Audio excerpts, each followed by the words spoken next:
Boa tarde. A gente vai falar sobre o trabalho de aminas heterocíclicas da disciplina de toxicologia da... vou começar de novo. 1, 2 e foi. Boa tarde. O nosso trabalho vai ser sobre aminas heterocíclicas da disciplina de toxicologia dos alimentos. Eu sou a Fernanda. Eu sou a Janaína. Eu sou a Josiane. Eu sou a Mariana. Nós vamos fechar as câmeras então e retornaremos ao final.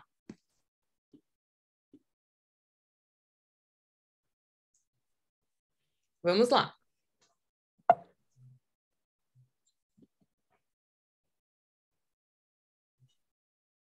Então, a definição. Essas aminas heterocíclicas aromáticas, elas são compostos altamente mutagênicos formados geralmente durante o cozimento de carnes.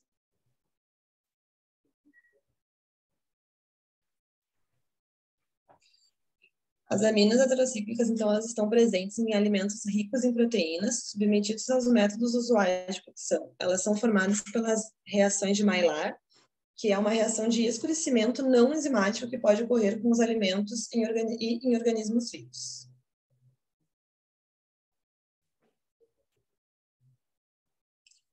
Então, durante essas reações de Maillard, são formadas creatina, creatinina, aminoácidos e açúcares como precursores, gerando os compostos heterocíclicos que contribuem para aroma, sabor, aparência de alimentos fritos, assados ou grelhados.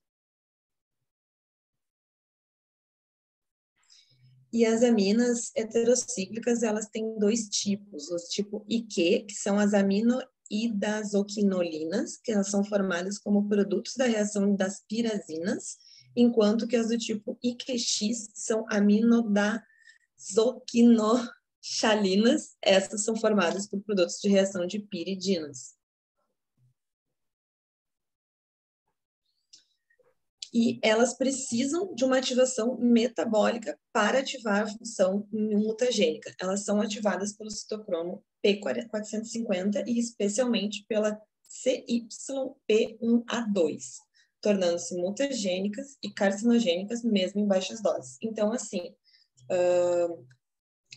elas são ativadas metabolicamente antes de se tornar carcinogênica. A ativação metabólica ocorre, então, por um complexo enzimático, que é esse P450 que eu citei antes, no fígado, através da hidroxilação da isoenzima específica, que é a CYP1A2.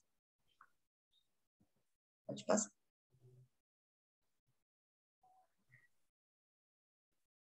Posso passar? E aí está um exemplo dessa reação de ativação dela. Pode passar. Bom, entre muitos fatores que preconizam, né, a formação das aminas heterocíclicas aromáticas, nós encontramos a atividade de água, porque é importante salientar que as aminas elas não estão presentes na carne, mas sim na carne submetida a processos de alta temperatura. Então, a atividade de água pode ser analisada aqui por 2 pontos. O primeiro é, quanto menor a atividade de água do alimento, na carne, no alimento cárneo, mais dura tende a ser aquela carne. Então, eu vou precisar submeter ela a uma cocção mais longa.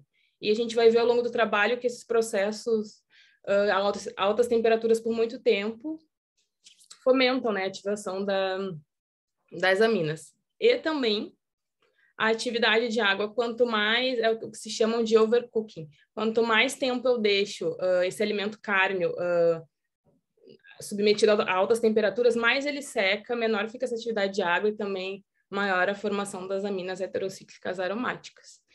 Então, em meio a altas temperaturas e baixa atividade de água, cria-se um ambiente favorável à sua formação. Outros exemplos são os processos de salga úmida e seca e processamento de carnes. Brevemente aqui, só para chamar a atenção que o termo atividade de água refere-se à relação entre a pressão do vapor de água presente no alimento e a pressão do vapor de água pura à mesma temperatura. Quanto mais elevada for a atividade de água, mais rapidamente os micro-organismos, como bactérias, leveduras e bolores, poderão se multiplicar. A importância da atividade de água está na sua relação com a conservação dos alimentos. Bom, eu vou falar um pouquinho mais sobre a ativação.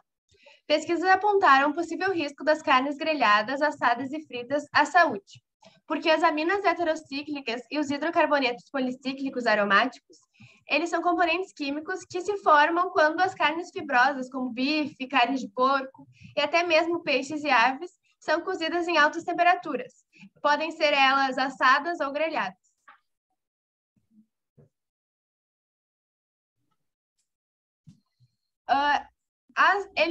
Elas podem ser classificadas em 2 subgrupos, conforme seu mecanismo de formação. Então, elas podem ser térmicas, que são os produtos da reação de Maillard, compostos gerados quando aminoácidos livres, creatina e açúcares redutores reagem com compostos. E em temperaturas entre 150 a 250 graus Celsius.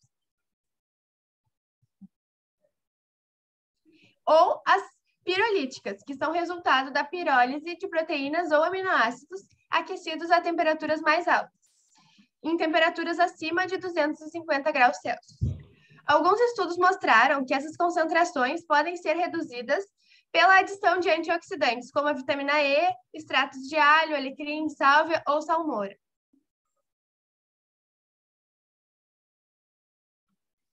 Nas temperaturas acima de 190 graus, os precursores da formação deles são produtos da reação de Maillard e creatina. Seus precursores são a creatina, a creatinina, aminoácidos e açúcares. Em temperaturas muito elevadas, elas se formam em maiores quantidades.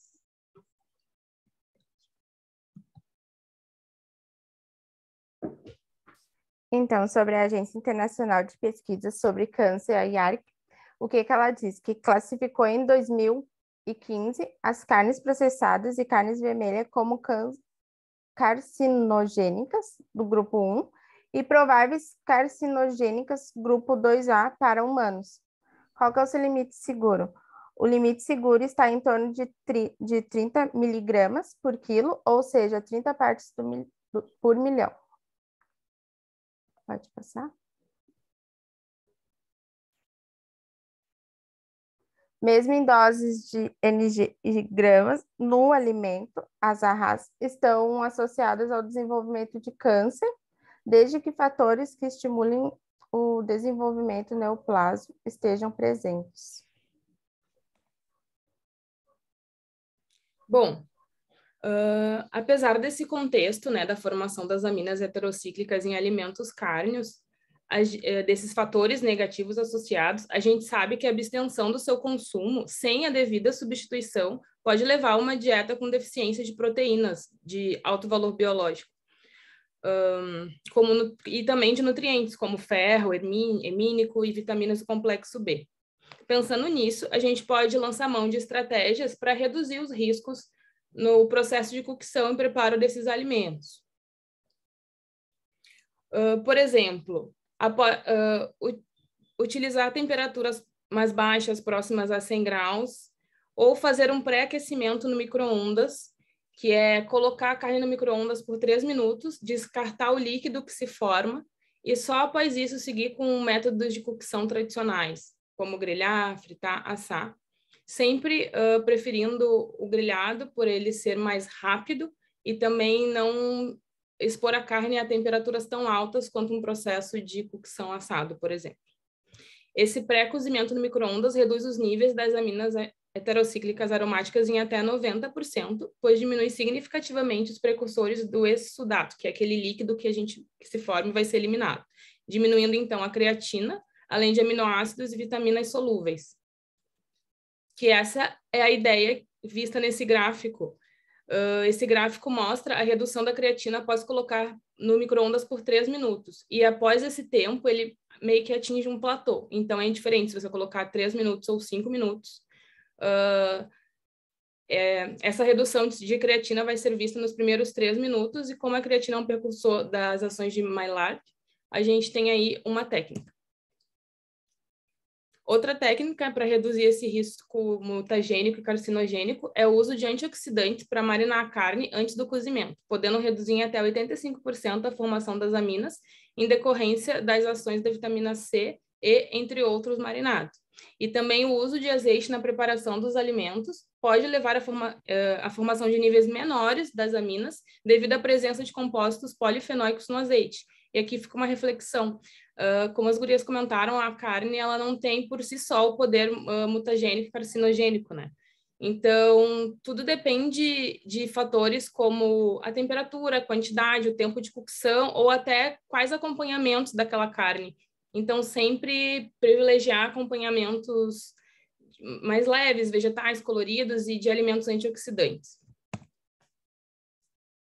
Outra maneira também seria marinar a carne com vinho, cerveja, extratos de ervas.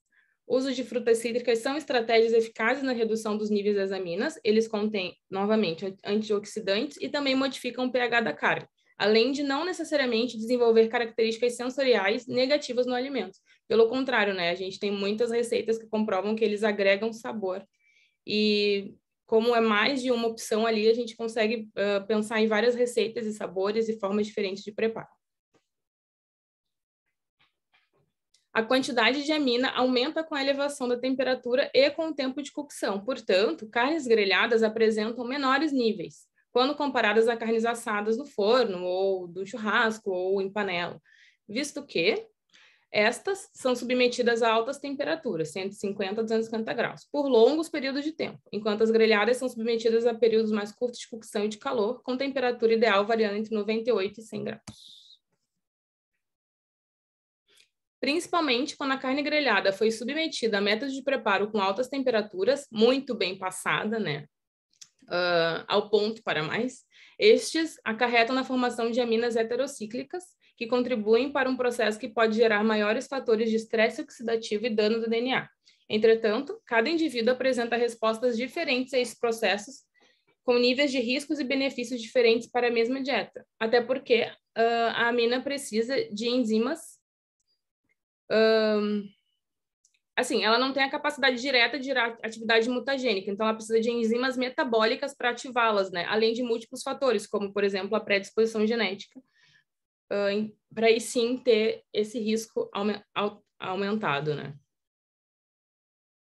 Resumindo, então, para diminuir a formação das aminas heterocíclicas aromáticas ou evitar a sua ingestão, recomenda-se alteração dos métodos de cozimento, uso do vapor ou aquecimento por micro-ondas em vez de grelha, ou cocção longa e a altas temperaturas. Na preparação de carne assada, principalmente frango, usar o pré-tratamento do micro-ondas, então descartar os sucos da carne, remover as partes escuras da carne antes do consumo. Aqui estão as nossas referências. Muito obrigada a todos que ficaram até aqui. Só um minutinho, por favor. Gurias, vou ligar a câmera.